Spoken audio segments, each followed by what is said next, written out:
റഷ്യയിലെ അമൂർ മേഖലയ്ക്ക് മുകളിൽ കാണാതായ റഷ്യൻ വിമാനം തകർന്നു വീണതായി സ്ഥിരീകരണം. വിമാനത്തിലുണ്ടായിരുന്ന 49 പേരും അപകടത്തിൽ കൊല്ലപ്പെട്ടു.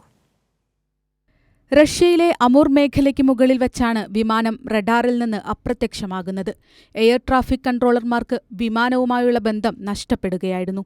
തുടർന്ന് ചൈനയുടെ അതിർത്തിയിലുള്ള ഫാർ ഈസ്റ്റേൺ മേഖലയിൽ അങ്കാറ എയർലൈൻസിന്റെ AN-24 വിമാനം തകർന്നു വീഴുകയായിരുന്നു. 5 കുട്ടികൾ ഉൾപ്പെടെ 43 യാത്രക്കാരും 6 ജീവനക്കാരുമാണ് വിമാനത്തിലുണ്ടായിരുന്നത്. ലാൻഡിങ്ങിനിടെയുണ്ടായ പിഴവാണ് അപകടത്തിന് പിന്നിലെന്നാണ് പ്രാഥമിക വിലയിരുത്തൽ.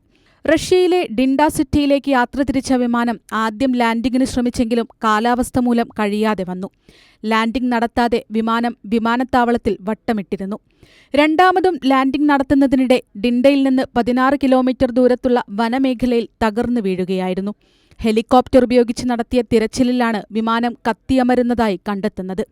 25 പേരടങ്ങുന്ന സംഘമാണ് അപകടത്തിൽ രക്ഷാപ്രവർത്തനത്തിനുള്ളതെന്ന് പ്രതിരോധ വൃത്തങ്ങൾ അറിയിച്ചു.